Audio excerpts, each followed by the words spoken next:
las historias. El día a día de nosotros los campesinos es levantarnos. Todos los miembros de la comunidad somos sobrevivientes de este conflicto. Soy una mujer de labor social. Las noticias. Con 6.600 millones de pesos. Así lo reafirmó Elizabeth Granada Ríos. Con todos ustedes este recuento de lo sucedido. Los personajes. Primero, de fortalecer institucionalmente la atención a las víctimas. Hemos avanzado en 730 indemnizaciones. Todo lo escuchas en V Radio. V Radio. Las voces de los protagonistas de la reparación integral. Hola, bienvenidos a V Radio, el programa de la Unidad para las Víctimas. Saludamos a los oyentes que se conectan con nosotros. Soy Marta Esteves y en compañía de Santiago Santa Coloma y con Heidi Peñalosa desde las regiones, les presentaremos las noticias de la reparación integral a las víctimas. Hola Santiago, bienvenido. Un saludo Marta y un saludo a los oyentes y por supuesto estaremos acompañándolos en esta emisión también con todo el equipo periodístico de la Oficina Asesora de Comunicaciones de la Unidad para las Víctimas en todo el país. Comenzamos, esto es V Radio.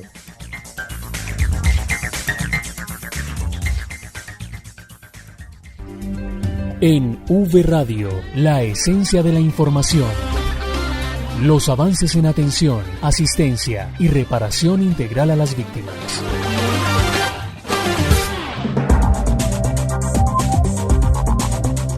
Este 2 de mayo se conmemora un año más de los hechos violentos ocurridos en Bojayá, Chocó, que dejó un dolor en la comunidad, un Cristo mutilado y una tierra que no olvida a sus muertos para que la masacre no se repita. En esta emisión de V Radio traemos un especial informativo para contarles las actividades que se realizarán en esta conmemoración y algunas historias de vida de los bojayaseños. Marta, pues la Unidad para las Víctimas acompañará como lo hace cada año esta conmemoración. Vamos con Yasser Perea desde Chocó, quien nos cuenta algunos detalles. Adelante, Yasser. A pesar de la situación de emergencia sanitaria que vive el país, la Unidad para las Víctimas conmemora un año más de la masacre perpetrada en el municipio de Bojayá el 2 de mayo de 2002, a través de varios actos de memoria y reconocimiento que se realizarán en la cabecera municipal de Bellavista y en Bellavista Viejo, lugar de ese fatídico hecho. José de la Cruz Valencia, líder comunitario, nos cuenta cuáles son esos actos que realizarán en el día conmemorativo. A las 8 de la mañana estamos iniciando una procesión con el Cristo mutilado. Posteriormente haremos un homenaje a las víctimas en el mausoleo donde yacen los cuerpos de la mayoría de estas personas. De allí nos dirigimos al Viejo Bellavista, donde se desarrollará la Eucaristía. Posteriormente se tendrá la participación de los jóvenes con una obra de teatro. Luego tenemos un espacio de diálogo con autoridades, con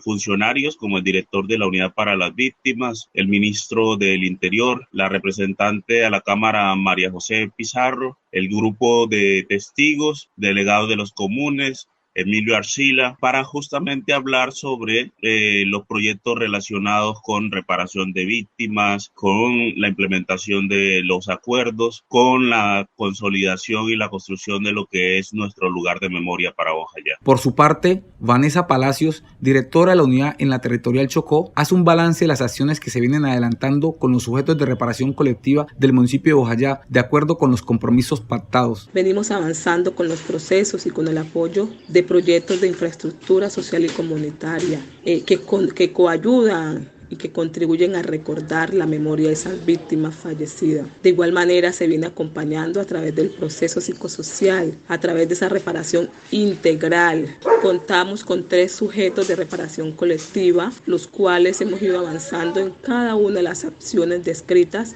en ese plan integral de reparación colectiva. Podemos evidenciar, por ejemplo, con el sujeto afro de Bellavista, de la cabecera. Desde la Unidad para las Víctimas se viene avanzando en la construcción de una casa pasaje, la cual es un lugar y un espacio que servirá para las reuniones y las actividades propias de esta comunidad. Venimos cumpliendo a las víctimas y reiteramos nuestro compromiso de continuar con tan anhelada reparación. Para V Radio, desde la territorial Chocó, informó Yasser Perea. Pues ya han pasado 19 años de estos hechos violentos allí en Bojayá, una masacre que marcó el país, por supuesto porque durante varios días estuvieron bajo el mando de grupos armados que combatían entre sí. El 25 de marzo del 2021, el Congreso de la República expidió la Ley 2087, una ley que decreta que se deben dar a conocer con claridad los hechos y respetar la libertad de conciencia, culto y religión de las víctimas de la masacre de Bojayá. Además, esta misma ley declara el 2 de mayo como Día Conmemorativo de las Víctimas de Bojayá, en homenaje también a su memoria, a la memoria de mujeres, hombres, abuelos, jóvenes, niños, niñas que fueron víctimas de esta masacre allí en la comunidad de Bella Vista, en el municipio de Bojayá. Los invitamos entonces a que se conecten a www.unidadvictimas.gov.co para que vean el especial web que tenemos como homenaje a las víctimas de la masacre de Bojayá, y también seguirnos en redes sociales. Allí también estaremos publicando mucha información sobre la conmemoración de la masacre de Bojayá. Recuerden nuestra cuenta @unidadvíctimas en Facebook, en Twitter e Instagram, y también en YouTube van a encontrar contenidos que tienen que ver con el homenaje a las víctimas de la masacre de Bojayá en la cuenta Unidad Víctimas Col. En Bojayá, las mujeres despidieron las almas de quienes perecieron en la masacre de aquel 2 de mayo de 2002. Sus cantos se elevaron al cielo y hoy son la voz de la resiliencia de las víctimas. Vanessa Romero nos trae una nota cultural de Bojayá. Adelante, Vanessa. Jesús Nazareno.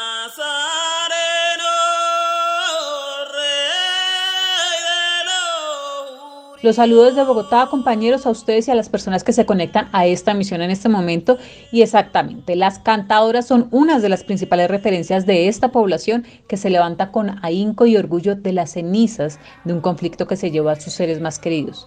Y una de ellas es Máxima Asprilla, una bojayaceña que le envía un mensaje claro al país. Quiero yo mandarle este mensaje al mundo y en especial a los violentos, a los que manipulan las armas, a los que manejan el sistema de guerras, a los que matan en sangre fría. Quiero decir a las bandas, quiero decirle al gobierno nacional, en cabeza de su presidente, que es nuestro presidente, presidente del país y de todos los otros países, que el arma no es solución de nada. La solución es la hermandad, la solidaridad, que seamos hermanos, que seamos solidarios, que seamos pasivos y tolerantes. Ella, al igual que muchos de sus vecinos, tienen marcadas en su memoria las imágenes de aquel 2 de mayo que cambió el rumbo de esta población. Claro. Nosotras, antes del 2 de mayo, de ese genocidio, esa masacre, no sabríamos realmente determinar, no sabríamos mencionar el término, porque para nosotros es masacre, genocidio y es de todo, es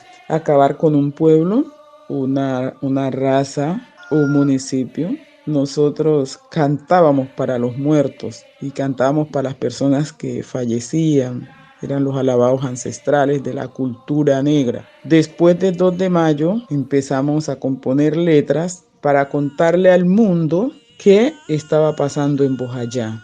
Ese atropello, ese exterminio que acá en Bojayá se estaba viviendo, porque acá ha pasado de todo. Lamentablemente es triste, duele decirlo, pero es la realidad. Al igual que ella, el coordinador del Grupo de Danza por la Paz y la Reconciliación de Bojayá, David Martínez, más conocido como Maná, explica las temáticas que venían utilizando y cómo les cambió la percepción.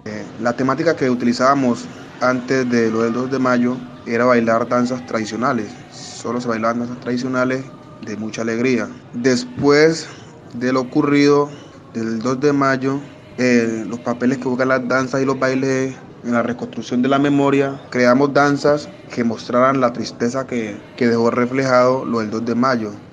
Por ejemplo, ahí tenemos una danza que se llama El Precio de mi Tierra. Esa es una danza que fue creada a través de lo sucedido el 2 de mayo. Y los testimonios que combinamos son con los hechos que han pasado, los hechos. Combinamos la danza, en la misma danza hacemos unos dramas representando lo ocurrido el 2 de mayo. Por su parte, el coordinador del grupo de teatro del municipio de Bojayá, Boris Velázquez, trabaja día a día para que las nuevas generaciones conozcan lo sucedido y construyan memoria. Desde el grupo de teatro y como hijo nacido y criado de esta hermosa tierra, Bojayá, le mandamos un mensaje al mundo entero donde sepan que Bojayá quiere la paz, anhela por la paz, una paz duradera, una paz donde quepamos todos, donde haya oportunidad para todos, donde se conozca la verdad, donde cada uno de nuestro coterráneo viva en unión, en hermandad, una paz que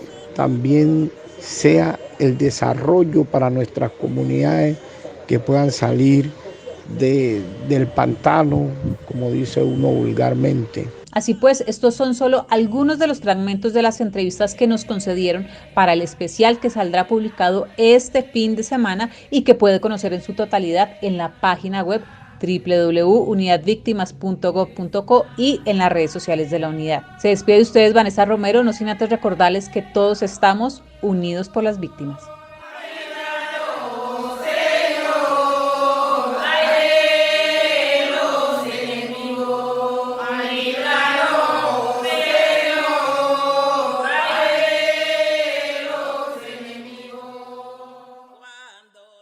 V Radio. Y en otras noticias, el director general de la Unidad para las Víctimas, Ramón Rodríguez Andrade, sostuvo un encuentro con el alcalde de Río Sucio, Chocó, Conrad Baloyes Mendoza, con quien evaluó todo lo relacionado con la política pública de víctimas en este municipio. Saludamos a Diego Monroy para que nos cuente los detalles. Adelante, Diego, saludos. Marta, Santiago y oyentes, cordial saludo. Ramón Rodríguez dijo que durante este encuentro se le dio a conocer al mandatario de Río Sucio todo lo relacionado con la ruta de atención, asistencia y reparación. Además de ello, dijo que uno de los compromisos que surgieron de esta mesa de trabajo tiene que ver con la apertura de un punto de atención en Río Sucio, Chocó. Un compromiso por parte del alcalde es abrir el punto de atención. El punto de atención tiene todas las posibilidades de generar, lo primero, documentos para que las víctimas nos puedan entregar la información directa a las víctimas. Hay víctimas que no les gusta el canal telefónico y por eso asumimos que tendremos el punto de atención allí abierto. El alcalde Conrad Baloyes Mendoza catalogó como importante este encuentro. Importante reunión. Primero se definió la apertura del punto de atención en el municipio de Río Sucio. También la oportunidad de construir un espacio multifuncional en donde pudiéramos ya a futuro construirlo y que fuera un espacio también de albergue y si en algún momento se presenta algún evento en Río Sucio. El director de la Unidad para las Víctimas también anunció que se va a adelantar el primer comité de justicia transicional en esta región del país. Diego Fernando Monroy, V Radio. V Radio. Y más noticias de la reparación integral en 60 segundos. 60 segundos. La información más destacada de la Unidad para las Víctimas. 60 segundos. Esta semana la Unidad para las Víctimas y el coordinador de la Mesa Nacional de Participación Efectiva de Víctimas, Orlando Burgos, abordaron temas como SISBEN 4, COMPES, elección de mesa, la ley de regalías, presupuestos relacionados con programas y proyectos de política pública para víctimas, entre otros.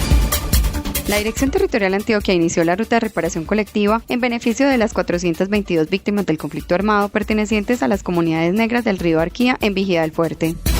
La entidad informa que, en concordancia con las medidas adoptadas por la Alcaldía Mayor a raíz del tercer pico de la pandemia, el horario de atención al público en los centros de encuentro será entre 7 de la mañana y 3 de la tarde. La Unidad para las Víctimas se consolida en todo el territorio nacional y en V Radio les contamos lo que pasa en las regiones. Y ahora Heidi Peñalosa nos presenta las noticias desde las regiones. Hola Heidi. Hola Marta, Santiago y todos los oyentes de V Radio. El director de la Unidad para las Víctimas, Ramón Rodríguez, visitó el departamento de Norte de Santander. Allí llevó varias actividades con las víctimas de esta región y con las autoridades locales. Vamos con Carlos Galeano, quien nos cuenta más detalles. Adelante, Carlos. Cordial saludo y estamos desde la ciudad de Cúcuta con una temperatura bastante agradable y con ello está con nosotros el director general de la Unidad para las Víctimas, Ramón Rodríguez, a quien saludamos porque ha hecho un recorrido por Norte de Santander con base obviamente en la capital del departamento.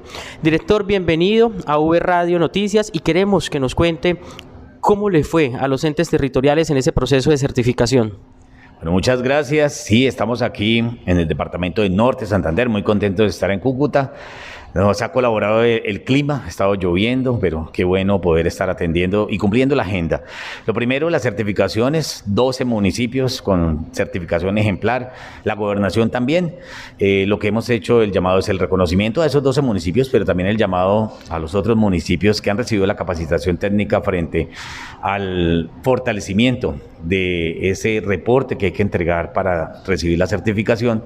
Pero más allá de eso, también queremos resaltar que sabemos que el trabajo se ha venido haciendo en el departamento, la articulación desde la gobernación con esos municipios, pero también el trabajo que se ha articulado para darle cumplimiento a la política pública de atención a víctimas que esté inmersa en los planes de desarrollo, pero también que esté inmersa en los planes de acción territorial, trabajado con las mesas municipales, trabajados con la mesa departamental, como un logro frente a la implementación de esa política pública. Pues ahí está el llamado a los entes territoriales que se encuentran en contribución ejemplar media y baja para que actúen y por supuesto fortalezcan todas estas políticas de atención. Pero no solamente con los entes territoriales estuvo usted, también visitó a las víctimas de la violencia, hizo un recorrido por algunos sectores de la ciudad. Sí, estuvimos visitando un sujeto de reparación colectiva, La Malla del aeropuerto. Son 3 barrios que están allí. Estos 3 barrios vienen adelantando un proceso de reparación colectiva desde hace varios años y lo que queremos es retomar ese dinamismo para que podamos tener muy pronto ya consolidado el plan de reparación colectiva e iniciar el proceso de implementación.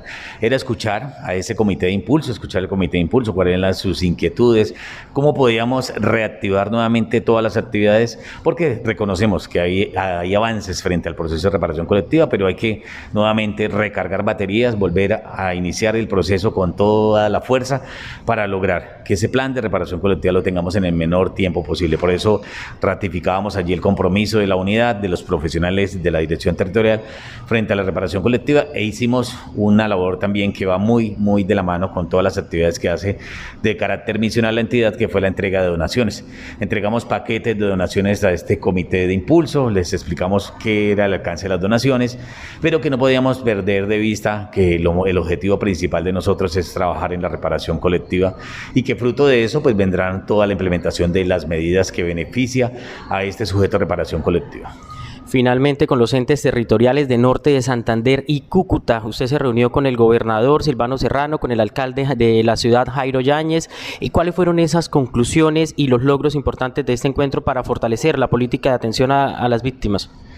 Tuvimos la oportunidad de reunirnos con el señor gobernador. Con el gobernador hablamos de ese trabajo que se ha venido haciendo para acompañar a los municipios en todos los avances de la política pública de atención a víctimas. Revisando, pues porque todos son diferentes, unos son municipios expulsores, otros son receptores, a ver desde la gobernación, articulado con la unidad para las víctimas, tanto de lo territorial como nacional, cómo podríamos impulsar cada una de estas actividades para que los alcaldes puedan cumplir con su tarea en el territorio. Con el alcalde ya de Cúcuta nos reunimos, un propósito, revisar la posibilidad de abrir ese centro regional que tanto nos solicitan las víctimas, medidas de bioseguridad, temas de adecuaciones que hay que hacerle también en la estructura física del mismo centro. Ahí llegamos a unos acuerdos de revisar nuevamente para esta apertura, pero usted sabe que la pandemia un día nos dice cierre, abran, entonces también muy de la mano a esas instrucciones estaremos pues informándole a las víctimas cuándo vamos a tener la apertura oficial de este centro regional. También revisamos otros temas de cumplimiento a los sujetos de reparación colectiva, cumplimiento a compromisos frente a infraestructura social y comunitaria, colocar la mano de obra para avanzar en obras de infraestructura social y comunitaria. Las certificaciones, es uno de los municipios que se encuentra en una certificación media, decirles que estuvieron muy cerca de estar en la calificación ejemplar y que para eso pues hay que hacer todo el proceso del reporte de la oferta institucional, estar muy pendiente de reportar a nivel nacional para que la certificación del próximo año también sea igual que fue con los 12 municipios, sea ejemplar para el municipio de Cúcuta. Ha hecho su labor, hace falta muy pocas cosas para poder alcanzar la meta en la certificación de forma ejemplar y ahí seguiremos. También exploramos una posibilidad. El alcalde es muy comprometido con el emprendimiento y allí buscábamos cómo podemos articular esos bienes que de pronto el Fondo de Reparación a Víctimas tiene en el territorio y que los podemos poner a producir. Las víctimas nos dicen, queremos producir, no tenemos la tierra para poderlo hacer, entonces vamos a hacer esa revisión, a ver si a través de algún mecanismo como un comodato podemos entregar un bien y que le permita a la alcaldía emprender temas de generación de ingresos para la población víctima del municipio. Director, ¿cómo vamos en el tema de indemnización en Norte de Santander en medio de estas condiciones sanitarias? Las condiciones sanitarias, desafíos, muchos desafíos, tener los funcionarios con un aforo en toda la entidad, tanto territorial como nacional. pero también nos ha permitido hacer unos esfuerzos adicionales, el cumplimiento de las metas. De esas 230.000 víctimas que tenemos en el departamento, pues ya vamos en 31.000 casi víctimas que ya se recibieron la indemnización. Significa que venimos haciendo ese esfuerzo nacional que se ve reflejado en los territorios. No es fácil por los temas de la pandemia, y ahora más que estamos esperando una edición del presupuesto para cumplir con esas 127.000 víctimas en el 2021, pero seguimos haciendo ahorros dentro de la entidad con ese propósito, con el propósito de cumplir las metas que tenemos dentro del plan de desarrollo y que tenemos dentro de nuestro plan de acción. Pues gracias por estar en la ciudad de Cúcuta, por ilustrarnos y por supuesto por seguir fortaleciendo toda la asistencia de atención a nuestra población afectada por la violencia. No, muchísimas gracias, y seguiremos en este proceso de acompañar el territorio para que la ley 1448, la atención a las víctimas, se vea reflejado allá en cada uno de los municipios. Pues Santiago, Marta, nosotros nos despedimos. Desde Cúcuta informó para V Radio Carlos Eduardo Galeano. En Urabá se desarrolló una jornada de atención presencial para atender a la población indígena víctima del conflicto. Claudia Joana Torres nos cuenta. La Unidad para las Víctimas continúa llevando los servicios y facilitando la realización de trámites en comunidades apartadas. Mediante una jornada móvil de atención que se desarrolló durante 3 días, se permitió la atención de alrededor de 500 víctimas indígenas en Veracatío de la comunidad Unión del Río Salaquí, conocida como Isleta en Río Sucio, Chocó. Albert Mucama Salazar, gobernador de este resguardo, el cual es sujeto de reparación colectiva, se mostró agradecido por la jornada de atención. Y se están dando las cosas y esperamos y exigimos de que todo nuestro proceso de la reparación colectiva, que el proceso siga hacia adelante. No esperamos que simplemente sea la última ni la primera vez, sino que sigan. El equipo profesional y de orientadores permitieron que se desarrollara esta jornada bajo el estricto cumplimiento de los protocolos de bioseguridad, como lo cuenta en lengua embera Nasli Salazar. Cuando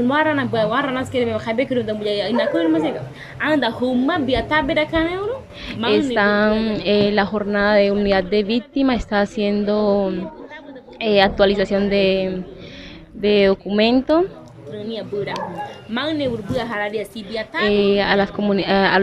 las familias, a los núcleos por familia, y también está haciendo solicitud de reparación